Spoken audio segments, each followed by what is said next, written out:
자, 구독자 여러분 안녕하세요. 오늘은 모 유튜버 분의 이 촬영 스타일에서 굉장히 영감을 받아가지고 오늘은 이 노트에다가 실무 잘 푸는 방법에 대해서 알아보도록 하겠습니다. 자, 실무는 뭐예요? 실전 모의고사의 줄임말이 실무잖아요, 그죠? 근데 보통 많은 분들이 이 실무를 엔제처럼 푸는 경향이 있어요. 왜냐? 엔제는 지루하거든요. 지루하고 뭐 호문 시점하기도 너무 편하고 좀 문제가 쭉쭉쭉 망망대해처럼 끝도 모르고 펼쳐져 있으니까 엔제를 풀기 상당히 지루해야 한다는 거예요. 근데 실전 모의고사는 어떠냐? 자, 우리가 실전 모의고사 풀면 뭐 할 수 있죠? 자, 첫 번째, 시간을 재고 풉니다. 그래서 스펙타클해요. 자, 그리고 두 번째로 재밌는 점이 뭐냐? 실무를 풀게 되면은 호머시 채점이 나는 겁니다. 네, 그래서 정신적 자기 위로가 가능해요. 세 번째로 좋은 점 뭐냐? 점수 대문짝만하게 써놓고 화장실 가는 거예요. 그러니까 실무를 다 풀었어요. 답실 보면서 야, 이거 맞았고 이렇게 채점을 해요. 그래서 잘 봤어요. 네, 잘 봤어요. 그러면 이제 시험지 앞면에다가 이렇게 예를 들어서 뭐 국어, 영역 이렇게 돼 있으면 여기다가 이렇게 쓴 다음에 화장실에 가버리는 거예요. 이렇게 이게 가능하잖아요, 실무는. 그러니까 많은 분들이 실무를 더 재밌어해요. 그래가지고 엔제를 안 풀고 실무를 풉니다. 그러면서 특히 지금 9월이니까 9월이 거의 다 돼가잖아요. 그러니까 아, 지금은 실무 시즌이야. 실무 연습을 해야 돼. 실전 시즌이잖아. 언제까지 엔제가 풀 거라고 자기 위로를 하는데 자, 그러면 잘 생각해봅시다. 엔제랑 실무 차이가 뭐죠? 문제가 있다는 건 똑같잖아요. 문제가 이렇게 쭉쭉쭉 있다는 건 똑같아요. 근데 유일한 차이가 뭐냐? 요 놈은 시간 재고 풀고 요 놈은 시간 안 재고 푼다는 거예요. 그리고 유일한 차이까지는 아니에요. 두 개가 있네요. 시간을 재고 푸는 거고 안 재고 푸는 거고, 두 번째로는 요 놈은 문제수가 적다는 거예요. 그리고 요 놈은 난이도가 매우 쉬움부터 어려움까지 다양하게 있고, 얘는 그냥 자기 수준에 맞는 문제. 예를 들어가지고 한 개의 엔제에 굉장히 스펙타클한 범위 난이도를 담기는 어렵단 말이에요. 한 개의 엔제에 그래도 어느 정도 엔제의 컨셉이 있으면 그 컨셉 난이도에서 상하로 어느 정도 딱 요 정도 스펙타클의 문제 난이도를 커버를 하기 때문에 네, 실무는 이런 점에서 엔제랑 큰 차이가 있다고 할 수 있겠습니다. 근데 많은 분들이 실무를 엔제 풀듯이 풀면은 단점이 뭐냐? 첫 번째로 실무는 과몰입이 쉬워요. 엔제를 몇 개 틀렸다 해가지고 과몰입하는 사람은 없거든요. 정신병자라고 하는데 엔제를 틀려가지고 과몰입하는 사람은 없어서 실무 틀렸다고 과몰입하는 사람이 굉장히 많아요. 그래서 이게 멘탈을 흔듭니다. 그리고 요때 호머시 채점하거나 시간 좀 넘겨서 풀었거나 뭐 등등등 여러 가지 안 좋은 습관이 합쳐서 이게 어떤 하나의 스테레오타입을 형성해요. 그래서 요놈들이 수능 때 멘탈 지뢰가 됩니다. 멘탈 지뢰. 네, 멘탈 지뢰라는 게 뭐냐? 이때 만든 기준들이 수능날 가가지고 안 지켜지잖아요. 예를 들어서 실무를 풀다가 나 무조건 화작은 20분, 10분 컷을 해야 돼, 화작은. 화작 쉽잖아. 근데 하필 그의 수능에 화작이 어렵게 나왔어요. 그래서 화작이 졸라 잘하는 애도 한 15분 컷이 나오게 돼 있어요. 문제가 그렇게 출제가 됐다고 해봐요. 그러면 얘 멘붕이 오는 거예요. 멘탈이 나가요. 왜냐면 자기는 10분 내에 끝내는 걸 목표로 했거든. 여기서 1차 멘탈이 나와요. 그리고 자기는 문학을 20분 내에 컷을 해야 된다고 해놨는데 문학이 32분이 걸려버렸네? 이러면 2차 나와요. 그러니까 사람이 수능을 보면서 국어에서 한 번 나가고 수학에서 멘탈이 한 번 나가고 뭐 이렇게 되는 것도 상당히 위태한 순간이랄 수 있는데 국어에서는 멘탈이 4번 나가버리면 이게 답도 없다는 거예요. 그게 왜 발생한다? 실무를 너무 많이 풀고 실무에 과몰입해서 생긴다. 두 번째로 실무가 안 좋은 점. 지금 아무리 실무 시즌을 해도 실무를 막 1일 5실무, 1일 4실무 맨날 국어 수학 하나씩 풀고 탐구 하나씩 풀고 이런 게 안 좋은 이유. 두 번째가 바로 실무 문제 퀄리티입니다. 실무 문제 퀄리티. 자, 우리 엔제는 자, 어디 뭐 입시 카페 가보셔도 알겠지만 다 저자들이 많잖아요. 꽤 오랜 시간 준비를 해가지고 문제 세트를 뽑아내요. 그리고 교재 컨셉도 꽤 오랜 시간 고민을 해가지고 뽑아내기 때문에 문제의 완성 자체가 높을 수밖에 없어요. 근데 보통 다들 실무의 컨셉, 문제의 퀄리티가 더 좋다고 생각을 해요. 왜냐? 이게 회사의 얼굴이거든요. 네. 실무가 나오는 게 예를 들어서 이감에서 나오는 엔제보다 이감 모의고사가 좀 더 상징성이 있다고 생각을 하기 때문에 다들 실무 문제 퀄리티가 더 좋을 거라고 생각을 해요. 근데 정반대죠. 엔제가 더 좋습니다.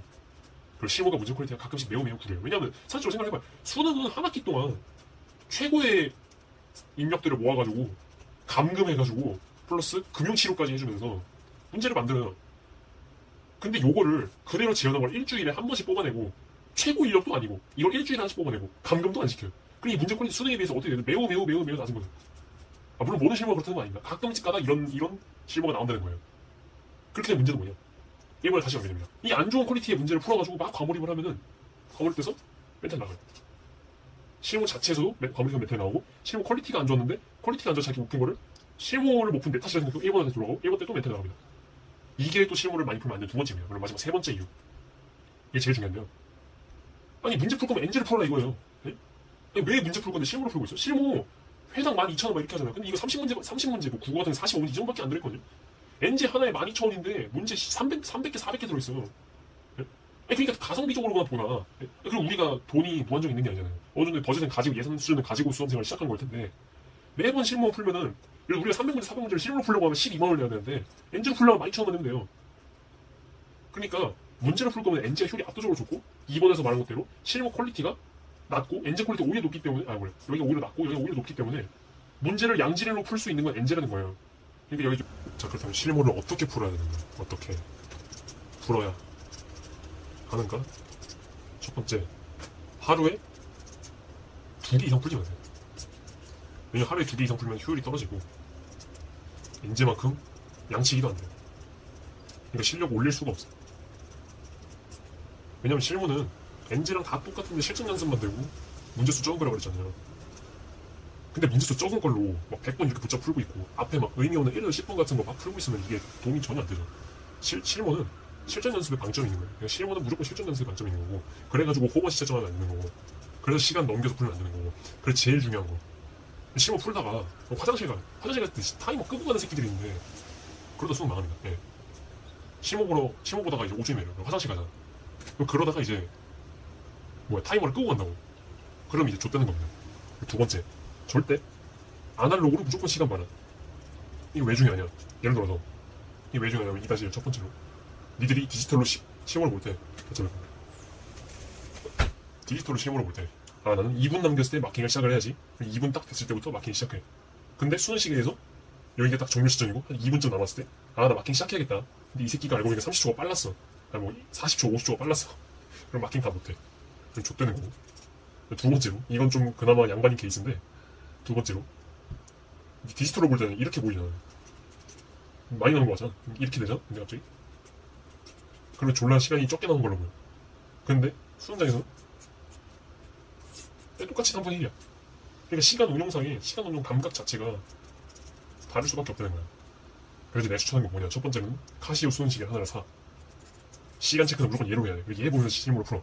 근데 그러면 정확한 시간이 언제 끝나는지 어떻게 알죠? 그거는 이제 내가 링크에 달아줄 실무큐브 타이머. 이게 왜 좋냐? 근데 이번에 개발하는 상품인데 왜 좋냐면 광고인데 도움되는 거니까 들어. 그러니까 각 면에 80, 70, 30, 100 이렇게 적혀 있는 거야. 그래서 국어, 수학, 탐구, 영어 이렇게 해가지고 여기 똑같이 국어, 수학, 탐구, 영어 적혀 있어가지고 알람을 켜. 그 다음에 뒤집는 거야 이렇게. 그럼 80분이 재지고 이렇게 하면 다시 시간 취소되고 100분 수학 재지고 시간을 보고 싶다. 이렇게 뒤집어서 보면 돼요. 여기 나와 시간이. 다시 뒤집고 그래서 100분 재지고 다시 이렇게 하면 취소. 이렇게 하면 탐구 시간이 재지고 마찬가지로 아까 좀 바닥에 위로 뒤집으면 시간이 보이죠. 30. 이런 식으로 시간이 재는 거야. 자, 이게 유용한 사람 유형은 뭐가 있냐면 첫 번째로 실무를 좀 많이 푼다. 그럼 이제 맨날 핸드폰 꺼내가지고 국어면 80 맞추고 수학이면 100 맞추고 실무를 적게 풀면은 공감이 전혀 안 되겠지만 많이 풀면은 거의 1, 2 세팅하는 게 일이란 말이야. 그러니까 그냥 국어 풀고 싶다. 뒤집어. 아니면 탐구 풀고 싶다. 뒤집기만 하면 되잖아요. 바로. 그게 장점이고 그래서 상위권, 실무를 많이 푼 상위권이라면 타이머를 상당히 좋아할 거다. 실제로 그리고 수험생 커뮤니티에 가가지고 홍보를 해봤을 때 상위권이 훨씬 좋아요. 그리고 두 번째로는 수능 선물. 주변에 수험생이 친구가 있거나 아니면 자녀분이 원래 수험생이라는 걸 하면은 되게 좋아하겠지. 디자인도 이쁘고 편하고 되게 좋기 때문에 만약에 선물로 줄 거거나 아니면 좀 리프레시가 필요하거나 아니면 디자인 이쁜 게 사고 싶다. 그럼 이건 괜찮고 그리고 실무를 좀 많이 푼다. 그럼 기능상으로도 괜찮고 다들 원하시는 입시료가 다 얻으시길 바라겠습니다. 감사합니다.